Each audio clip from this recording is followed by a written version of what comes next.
In December 2010, I decided to get into an argument on the Minecraft forum.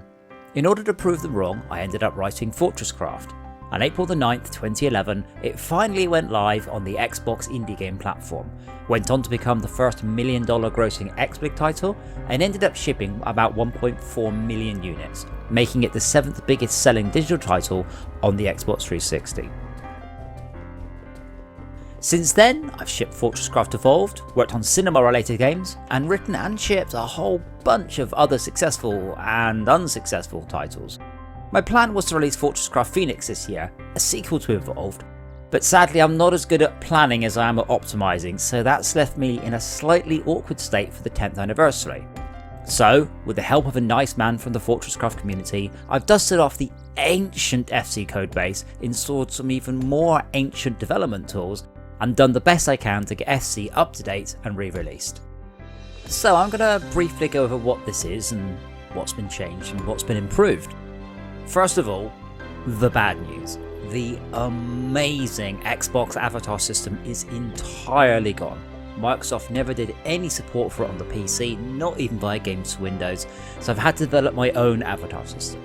It's crap, I will freely admit this, but it's the best I can manage within XNA. It really makes me appreciate how good Unity is these days. We have gotten most of the FortressCraft Evolved skins in as selectable options under the machinima menu to try and make up for this. Hopefully Microsoft one day rework their avatars for Windows, but until then this is honestly the best I can do. In other news however, your world bakes in about 15 seconds as opposed to the 2 hours or so it took on the Xbox. Draw distance is at least 4 times bigger.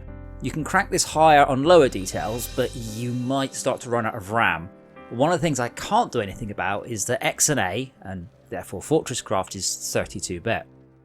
There's also support for multiple monitors, 4K, full integration with Steam's networking, 64-player support, multiple worlds, and yes, you can import your existing Xbox 360 world onto your PC and see it like never before. There's also a bunch of rewards for those lovely people who own any other Projector Games game, including FortressCraft Evolve, Nomancer, Area 51, Adapter, Steam Heroes and Amputee. Absolutely everything else for the original Xbox game exists though. High-res custom blocks, completely configurable worlds, spleef mode, freeze tag mode, zombies, doors, alternate biomes, copy-paste, little builders, little diggers, the works.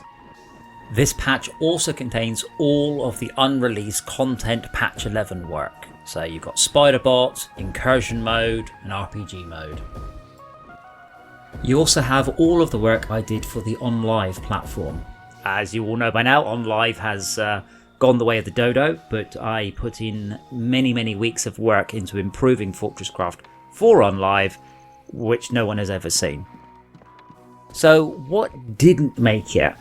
Not much. There's split screen code lurking deep in the code base, but I just ran out of time. If it turns out there is further interests in developing this further, let me know and I will see what I can do, of course.